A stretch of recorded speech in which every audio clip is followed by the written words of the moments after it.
Good morning, everyone. Let's start your new chapter, that's retirement of a partner. This is your chapter number 6. Retirement of a partner is also a part of reconstitution of the firm. First reconstitution of the firm was change in the profit sharing ratio of existing partners. Afterwards, admission of a partner. Now the next is retirement of a partner. As you all know, reconstitution of partnership firm means where the old partnership ends and new partnership comes into an existence. Okay, new partnership comes into existence, old partnership ends. So it's called the reconstitution of the firm.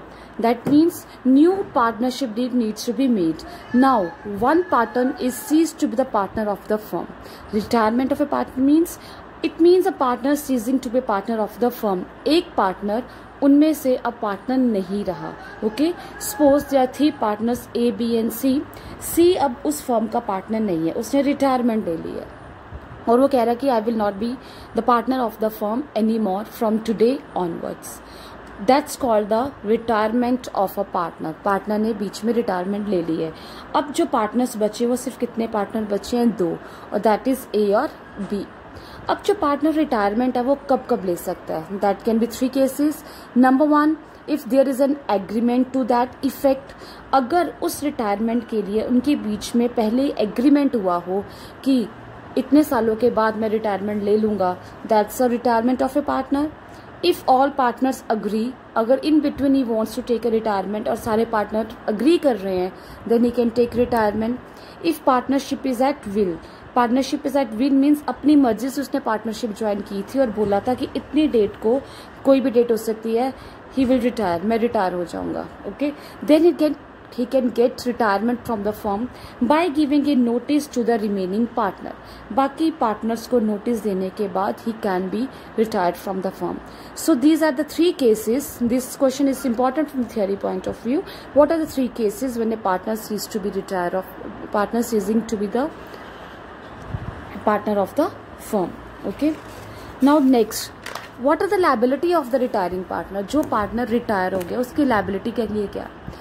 Liability of a retiring partner towards third party. Third party means जो हमारे creditors होते हैं, ठीक है, creditors और जिन्होंने हमें loan वगैरह दिया होता है, ठीक है ना, हमारे जो lenders होते हैं, that's are the third parties. अब जो तीसरी पार्टी है उसके लिए retiring partner की liability क्या है? क्या वो रिटायर होने के बाद भी उनके पैसे वापस करेगा? Okay, his liability continues till the date of retirement. एक पार्टनर तभी तक फर्म के लिए लायबल रहता है जब तक वो उसका पार्टनर है. जिस दिन उसने रिटायरमेंट ले ली उस दिन के बाद उसकी कोई भी लायबिलिटी नहीं बनती है. Let's understand with an example. As I have told you, there 3 partner A, B and C. C retire हो गया 1 जनवरी 2020 को. ओके, और उन्होंने बैंक से लोन लिया हुआ था 10 लाख का पूरी फर्म में. सो ये 10 लाख की क्या है? लायबिलिटी. 1 जनवरी 2020 के बाद after this he will not be liable. He means C will not be liable for any of the liability after 1 January 2020. Okay, उसकी कोई भी लायबिलिटी नहीं है उसको वापस करने वाली. He is continue to be liable even after retirement. लेकिन यस, अपनी रिटायरमेंट के बाद वो लायबल कंटिन्यू रहेगा अगर वो पब्लिक नोटिस नहीं देगा. सपोज अगर बैंक से लोन लिया हुआ था और फर्म नहीं वापस करती है तो बैंक तो C को भी जाके पकड़ेगी, ठीक है ना, उसको भी नोटिस घर भेजेगी आपने लोन वापस नहीं किया. कल को उसके लिए भी कोई भी लीगल एक्शन लिया जा सकता है because bank doesn't know that C is no more the partner of the firm. तो इस चीज से बचने के लिए रिटायरिंग पार्टनर को एक पब्लिक नोटिस देना पड़ता है. अगर पब्लिक नोटिस नहीं दिया है so the partner will continue B liable for the firms liability. तो वो फर्म की लायबिलिटी के लिए लायबल रहेगा. तो पब्लिक नोटिस देना बहुत ज़रूरी है. Okay, bank will send him the notice in case of any guilty. अगर कोई भी गलती होगी तो बैंक उससे भी नोटिस भेज सकता है अगर पब्लिक नोटिस नहीं दिया हुआ तो. This was about all theory. अब इसमें हमने कौन कौन से टॉपिक्स पढ़ने हैं? सबसे पहला टॉपिक हमने इसमें डिस्कस करना है calculation of new profit sharing ratio और गेनिंग रेशियो. नेक्स्ट टॉपिक जो पिछले चैप्टर में किया था, सेम वही जो एडमिशन में किया था, valuation and adjustment of goodwill, revaluation of assets and reassessment of liabilities, computation of retiring partners interest and payment to the retiring partner. ये चीज़ हमने जो नहीं करनी है, जो पिछले चैप्टर में नहीं की थी, कि जो रिटायरिंग पार्टनर है उसका जो पैसा बनता है उसको कितना पैसा देना है वो हमने कंप्यूट करना है। Adjustment of capitals, this topic has been deleted this year from your curriculum, तो ये नहीं कर सकते। Next is treatment of reserves and undistributed profit, वही ट्रीटमेंट ऑफ रिजर्व जो आपने पिछले चैप्टर में किया था, workman compensation reserve, investment fluctuation reserves, all the treatments will remain the same. So today we'll be discussing the first topic, calculation of new profit sharing ratio and gaining ratio. First, change in profit sharing ratio. That's clear to you all. अगर 3 partner हैं और उनमें से एक partner चला गया तो profit sharing ratio change होगी? यस होगी। पिछले चैप्टर में हमने क्या किया था, एडमिशन ऑफ पार्टनर में अगर 3 पार्टनर्स हैं A B and C, okay, 3 partners हैं ए बी एंड सी, ए और बी की रेशियो 3:2 है। अब सी एडमिट हुआ है, अब सी एक नया पार्टनर जब एडमिट हुआ है तो ए और बी को अपना कुछ हिस्सा सेक्रीफाइस करना पड़ेगा और सी को देना पड़ेगा, तो उसमें हम निकालते थे सेक्रीफाइसिंग रेशियो, राइट। अब इसमें क्या है, ए बी सी पार्टनर है, एक पार्टनर रिटायर होकर चला गया, अब सी का जो हिस्सा है वो किसको मिलेगा, बी और सी को, और ए और बी का शेयर क्या बन जाएगा, गेनिंग। तो इस केस में हमें क्या निकालनी पड़ेगी, गेनिंग रेशियो। कंसेप्ट सेम है, कॉम्पोजिशन चेंज, इसमें भी कॉम्पोजिशन चेंज हुई थी, पहले 3:2 थी फिर 3:1 होगी, इसमें 3:1 थी फिर 3:2 होगी, पोजीशन इज सेम, ठीक है ना। तो let's understand how do we calculate new profit sharing ratio.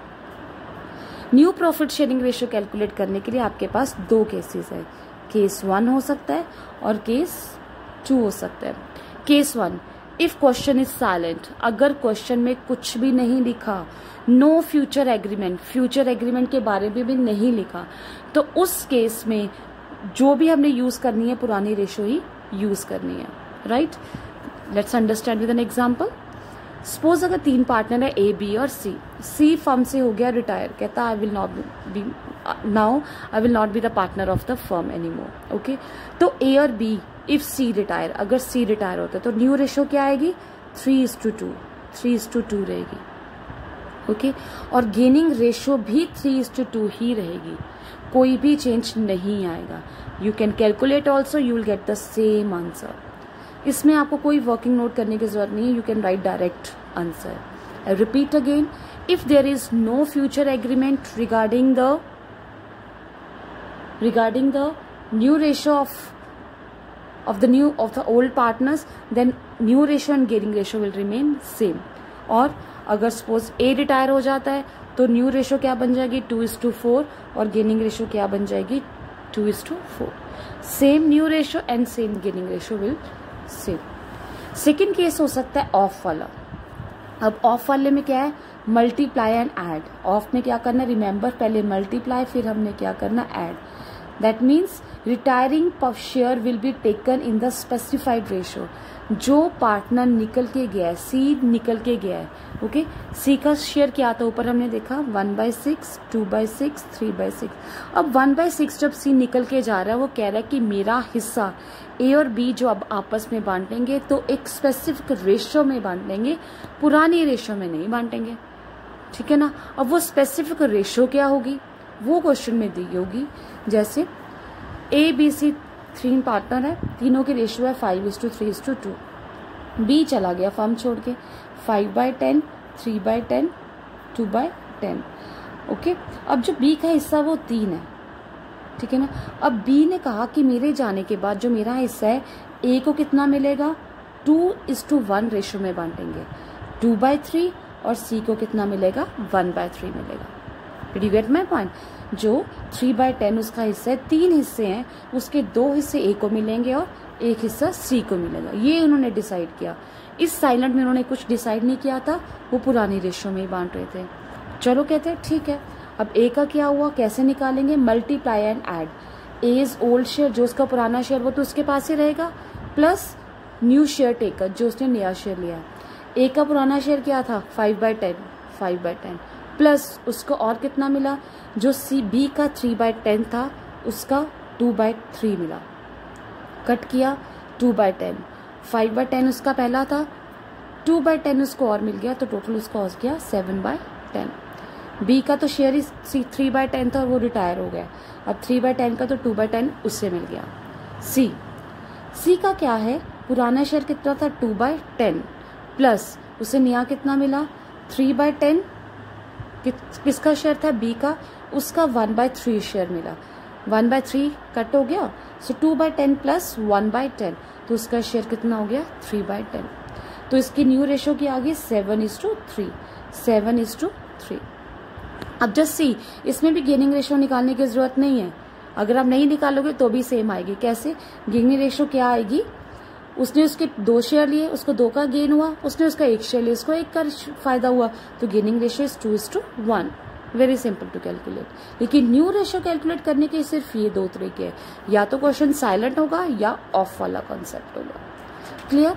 उसके बाद है कि how do we calculate gaining ratio, gaining ratio कैसे निकालते हैं।